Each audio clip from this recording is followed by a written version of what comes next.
Minho moved closer to Thomas and Newt, squeezed Newt's shoulder. We can't waste what he did. He turned toward Thomas. We'll fight him if we have to. Make a path to the cliff for you and Teresa. Get in the hole and do your thing. We'll keep them off until you scream for us to follow. Thomas looked at each of the three sets of grievers. Not one had made a move toward the gladers and nodded. Hopefully they'll go dormant for a while. We should only need a minute or so to punch in the code. How can you guys be so heartless? Newt murmured. What do you want, Newt? Minho said. Should we all dress up and have a funeral? Newt didn't respond, still staring at the spot where the grievers seemed to be feeding on Albie beneath them. Thomas couldn't help taking a peek. He saw a smear of bright red on one of the creature's bodies. His stomach turned, and he quickly looked away. Minho continued. Albie didn't want to go back to his old life. He freaking sacrificed himself for us, and they aren't attacking, so maybe it worked. We'd be heartless if we wasted it. Newt only shrugged, closed his eyes. Minho turned and faced the huddled group. Listen up. Number one priority is to protect Thomas and Teresa. Get them to the cliff and the hole so. The sounds of the grievers revving to life cut him off. Thomas looked up in horror. The creatures on both sides of their group seemed to have noticed them again.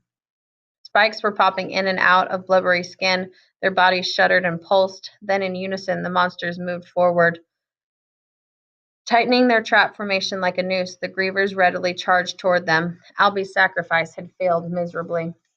Chapter 56. Thomas grabbed Minho by the arm. Somehow I have to get through that. He nodded toward the rolling pack of grievers between them and the cliff. They looked like one big mass of rumbling, spiked blubber, glistening with flashes of lights off steel. They were even more menacing in the faded gray light. Thomas waited for an answer as Minho and Newt exchanged a long glance. They're coming, Teresa yelled. We have to do something.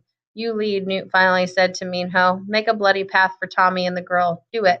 Minho nodded once, a steel look of resolve hardening his features. Then he turned toward the gladers. We head straight for the cliff. Fight through the middle, push the shuckin' things toward the walls. What matters most is getting Thomas and Teresa to the griever hole. Thomas looked away from him, back at the approaching monsters. They were only a few feet away. He gripped his poor excuse for a spear. We have to stay close together, he told Teresa. Let them do the fighting. We have to get through that hole. He felt like a coward, but he knew that any fighting and any deaths would be in vain if they didn't get that code punch. The door to the creators opened. I know, she replied. Stick together. Ready? Minho yelled next to Thomas. Now. The keeper ran forward without waiting for a response. Newt went after him, right on his heels, and then the rest of the gladers followed, a tight pack of roaring boys charging ahead to a bloody battle, weapons raised.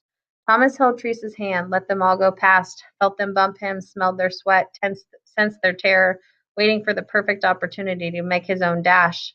Just as the first sounds of boys crashing into grievers filled the air, pierced with screams and roars of machinery and wood clacking against steel, Chuck ran past Thomas, who quickly reached out and grabbed his arm. Chuck stumbled backward, then looked up at Thomas, his eyes so full of fright Thomas felt something shatter in his heart. In that split second, he'd made a decision. Chuck, you're with me and Teresa.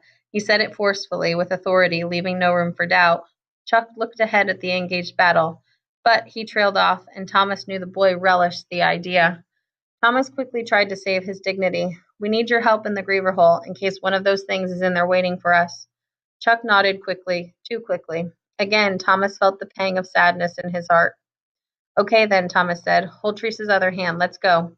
Chuck did as he was told, trying so hard to act brave, and Thomas noted, not saying a word, perhaps for the first time in his life. They've made an opening, Teresa shouted in Thomas's mind. It felt a quick snap of pain shooting through his skull. She pointed ahead, and Thomas saw the narrow aisle forming in the middle, gladers fighting wildly to push the grievers toward the walls. Now, Thomas shouted. He sprinted ahead, pulling Teresa behind him. Teresa pulling Chuck behind her, running at full speed, spears and knives cocked for battle, forward into the bloody, scream-filled hallway of stone toward the cliff. War raged around them. Gladers fought, panic-induced adrenaline driving them. The sounds echoing off the walls were a cacophony of terror. Human screams, metal against metal, motors roaring, the haunted shrieks of the grievers, saws spinning, claws clasping, boys yelling for help. Even as they ran, Thomas went through the code words again in his mind. Float, catch, bleed, death, stiff, push. They just had to make it a few dozen more feet. Something just sliced my arm, Teresa screamed. Even as she said it, Thomas felt a sharp stab in his leg. He didn't look back, didn't bother answering. The seething impossibility of their predicament was like a heavy deluge of black water flooding around him, dragging him toward surrender. He fought it, pushed himself forward. There was the cliff, opening out into a gray dark sky about 20 feet away. Battles clashed on both sides. Thomas refused to look, refused to help. A griever spun directly in his path. A boy, his face hidden from sight, was clutched in its claws. Thomas dodged to the left, kept running. He heard a shriek as he passed by, a throat-scorching wail that could only mean the glader had lost the fight. The scream ran on, shattering the air, overpowering the other sounds of war. Thomas felt his heart tremble, hoped it wasn't someone he knew. Just keep going, Teresa said. I know, Thomas shouted back. Someone sprinted past Thomas, bumped him. A griever charged in from the right, blades twirling. A glader cut it off, attacked it with two long swords. Thomas heard a distant voice, screaming the same words over and over, about protecting him as he ran. It was Minho, desperation and fatigue radiant in his shouts. Thomas kept going. One almost got chucked, Teresa yelled. More grievers came at them, more gladers helped. Winston had picked up Albie's bow and arrow, flinging the steel-pointed shafts at anything non-human that moved, missing more than he hit. Boys Thomas didn't know ran alongside him, whacking at griever instruments with their makeshift weapons, jumping on them, attacking. The sounds, clashes, clangs, screams, moaning wails, roars of engines, the screech of spikes against the floor, hair-raising pleas, it all grew to a crescendo. Thomas screamed, but he kept running until they made it to the cliff. He skidded to a stop right on the edge. Teresa and Chuck bumped into him, almost sending all three of them to an endless fall. In a split second, Thomas surveyed his view of the griever hole. Hanging out in the middle of thin air were ivy vines stretching to nowhere. Earlier, Minho and a couple of runners had pulled out ropes of ivy and knotted them to vines still attached to the walls. They'd even tossed the loose ends over the cliff until they hit the griever hole, where now 6 or 7 vines ran from the stone edge to an invisible rough square, where they disappeared into nothingness. It was time to jump. Thomas hesitated, feeling one last moment of stark terror, hearing the horrible sounds behind him, seeing the illusion in front of him, then snapped out of it. You first, Teresa. He wanted to go last to make sure a griever didn't get her or Chuck.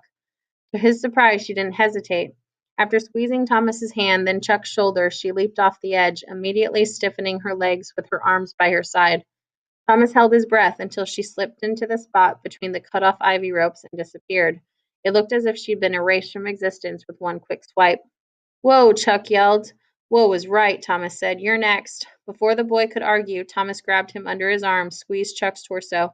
Push off with your legs and I'll give you a lift. Ready? 1, 2, 3. Chuck screamed as he flew through the air, and he almost missed the target, but his feet went through, then his stomach and arms slammed against the sides of the invisible hole before he disappeared inside. The boy's bravery solidified something in Thomas's heart. He loved the kid. He loved him as if they had the same mom. Thomas tightened the straps on his backpack, held his makeshift fighting spear tightly in his right fist. The sounds behind him were awful, horrible. He felt guilty for not helping. Just do your part, he told himself. Steeling his nerves, he tapped his spear against the stone ground, then planted his left foot at the very edge of the cliff and jumped, catapulting up and into the twilight air. He pulled the spear close to his torso, pointed his toes downward, stiffened his body. Then he hit the hole.